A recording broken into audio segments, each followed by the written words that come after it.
Là, vos papas, regarde. Oh, ça y est, on est dans un film, hein. Alors là, c'est Till l'Espiègle, toi t'es Philippe Gonzalez, mon beau-père. Je vais t'envoyer cette vidéo, mort de rire.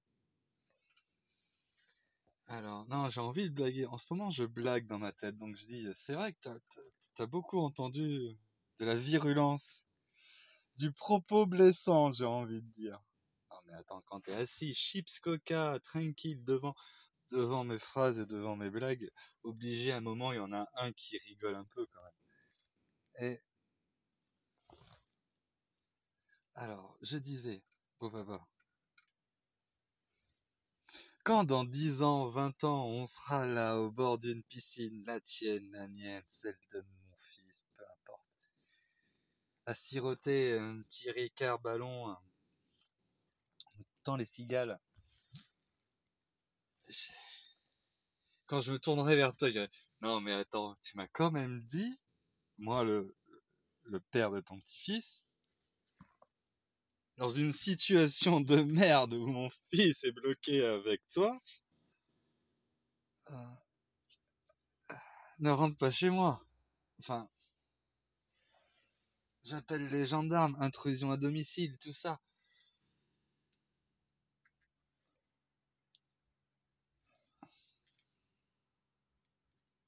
Avec une attitude de silence radio, de tu me dis d'attendre une procédure administrative que j'ai gelée, tiens, pour faire chier tout le monde. Et quand je dis tout le monde, je parle pas de vous. Enfin, vous en faites partie. Mais pour faire chier toute l'administration de merde qui va être bloquée avec une question juridique posée par surprise un autodidacte en herbe qui va apprendre à faire du droit. J'ai jamais fait de droit dans ma vie, j'ai jamais fait de procès. J'ai à peine écouté les conneries de droit de ma mère par rapport à l'immobilier ou par rapport aux discussions de comptoir, de dîner qu'on peut avoir autour du sujet du droit. Mais dans une procédure judiciaire, j'ai signé à l'encre fraîche et tout, en suivant l'art de la scène de théâtre contractuelle qui inscrit dans un contrat tous les signataires du processus.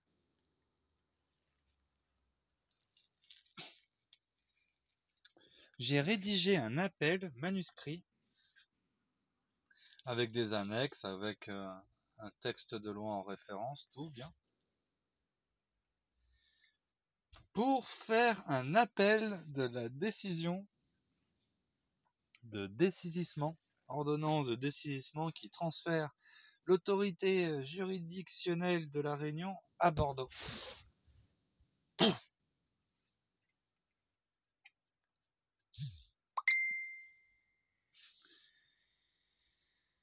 J'ai fait cet appel le 28 avril, le jour où Bordeaux a imprimé un texte du genre machin, mandat OMO, de faire le suivi.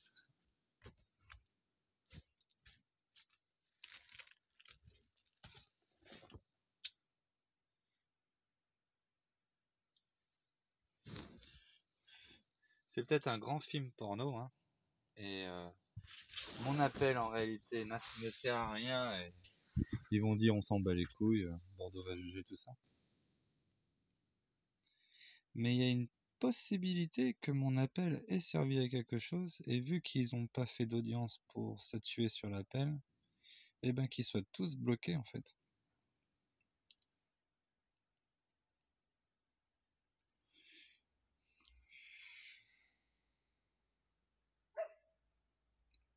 Beau papa.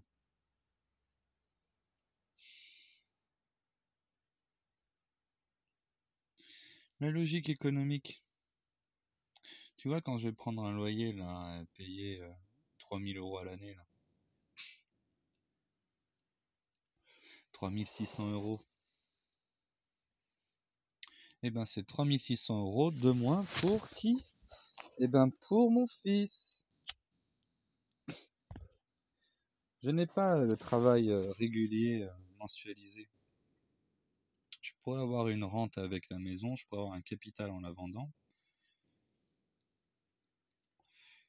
Mais là, je suis pas encore en capacité de faire plusieurs milliers d'euros par mois, tout ça. Donc dépenser de l'argent que j'ai pour une connerie alors que... Oh là quoi, il y a... En tout et pour tout, t'as 5 chambres habitables entre Mérignac et ici, quoi. Y a pas moyen de me laisser tranquille dans une de ces chambres avec mon fils et Audrey? Sans déconner.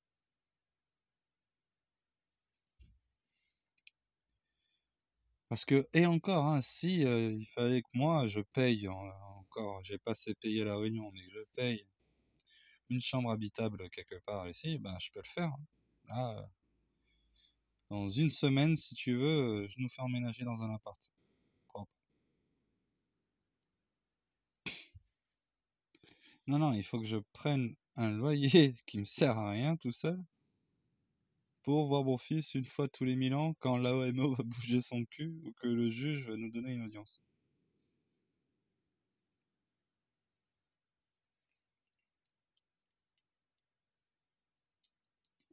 Et c'est vrai que vous comprenez pas que il est possible que le juge nous donne pas d'audience avant toujours parce que j'ai foutu le bordel avec mon appel. Il est possible qu'en mars 2022, donc après avoir passé un hiver au froid, tout seul, dans un loyer que j'ai payé pour rien, etc., que j'aurais dépensé 2000 euros pour rien. Merci beau papa. Euh... Espérons qu'entre-temps j'aurai trouvé du boulot pour gagner les sous que j'aurais dépensés. Et je voulais dire quoi?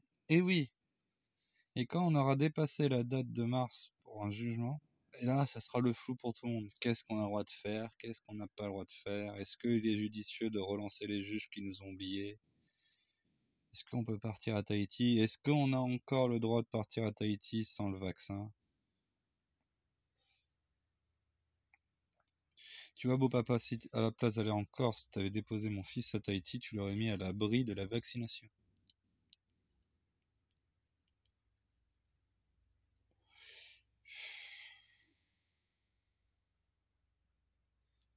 Peut-être que moi, pour rentrer chez moi, je vais devoir me faire vacciner. Peut-être que je vais jamais rentrer chez moi, du coup. Peut-être que mon rêve de bateau, de traversée... Fuck.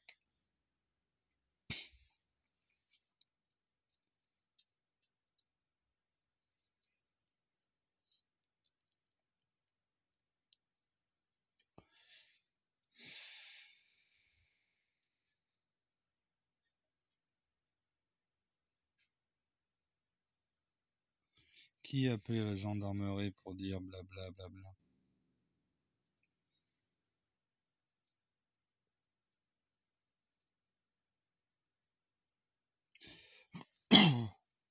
Qui a parlé de ma folie, ma violence, tout ça?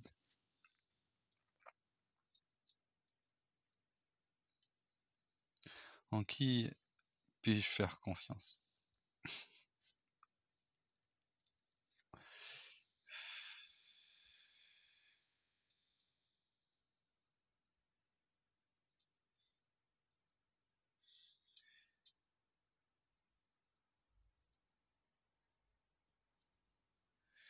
Et je comprends hein, ce que t'as fait, beau papa, hein. La parole stratégique à la réunion. Tu n'as pas dit le fond de ta pensée à la réunion parce que tu avais besoin de mon consentement, donc tu m'as menti dans les yeux.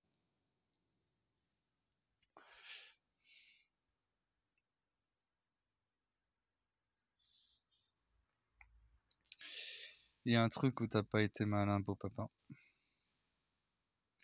Qu'on le veuille ou non, aussi bien toi que moi, jusqu'à notre mort, on sera reliés. Et on sera séparés par la mort.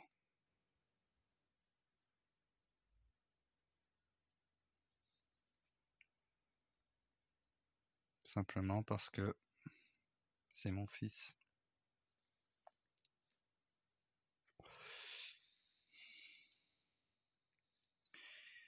Et toi, tu es un papa. J'aimerais que tu te mettes à la place du papa qui voit un autre homme, son beau-père en l'occurrence, s'approprier le droit de père. Tu lui fais goûter des compotes. Tu le gardes.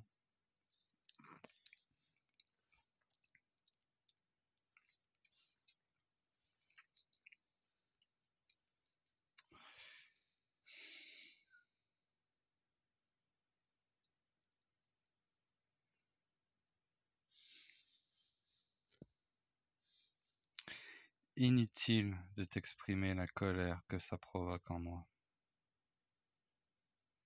Normalement, tu l'as comprise, et normalement, de ton propre chef, tu prends de la distance avec mon fils, tu t'effaces de ce rôle de père que tu m'usurpes. Et tu me laisses passer du temps avec mon fils. En voiture si je veux le balader, un week-end si je veux le sortir.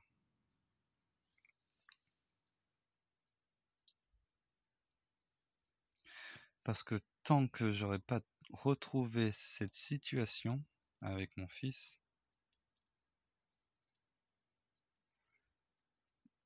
le seul réel obstacle que j'aurais eu à vivre cette situation, c'est toi.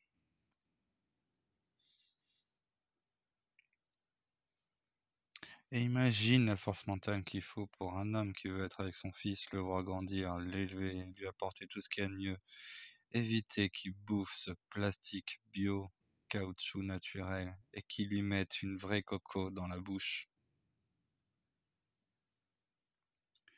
Une cuillère spéciale bébé. J'aime Audrey. Elle achète n'importe quoi. L'étiquette parfaite, elle achète. Tu sais combien il y a de coco à Tahiti que je casserai avec un coupe-coupe là et que je lui donnerai à sucer?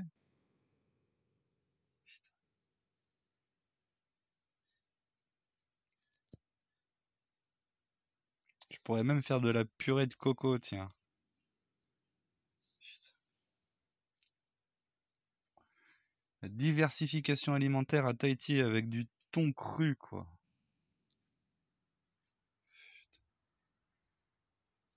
Le poé, le fafarou. Iya, tout ce qui rate.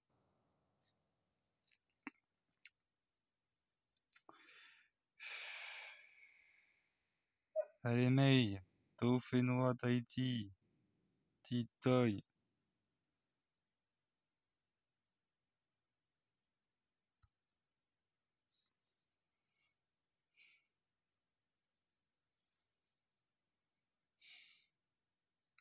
Voilà, je crois qu'en tant que père, j'ai le droit de décider de où va grandir mon fils.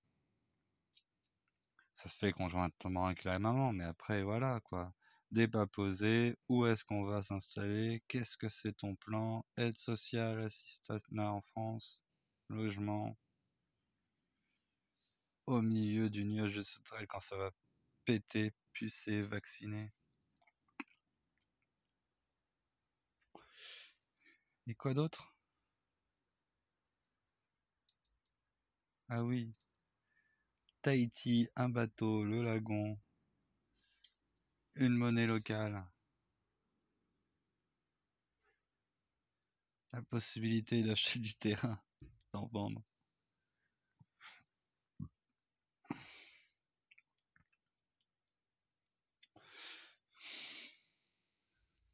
Tu te rends compte, on serait à Tahiti, tu toucherais 100 € par jour pour conduire ma mère à droite à gauche, quoi. Avec sa jambe cassée, elle paye un mec pour l'amener à ses rendez-vous. Tu pourrais même prétendre à la femme. Pourquoi je parlais à Philippe, je parlais à Audrey. Aïe, la femme qui travaille pour payer ça. Putain, je prendrais un billet d'avion à 500 €, j'irais à Tahiti.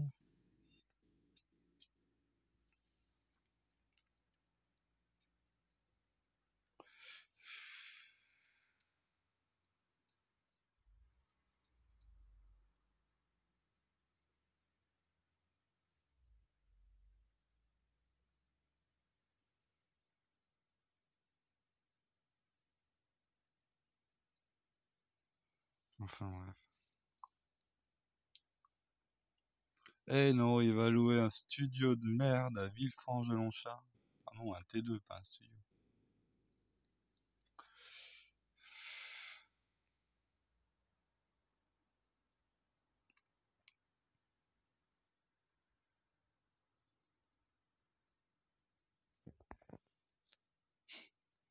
Tout ça pour dire, regardez, je suis un robot. Putain. Faudra même que je me rase et que je me coupe les cheveux devant un juge, quoi.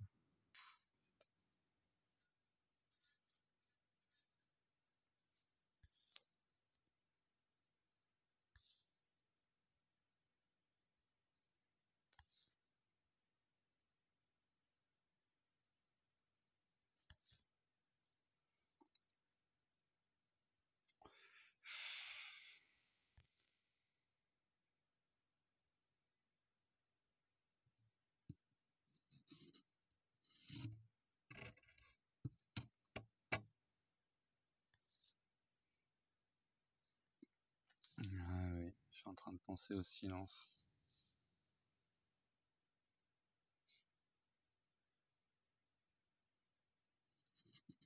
Ce qui est drôle, c'est que Audrey m'a parlé d'un silence tout à l'heure. Un silence que je vis tous les jours.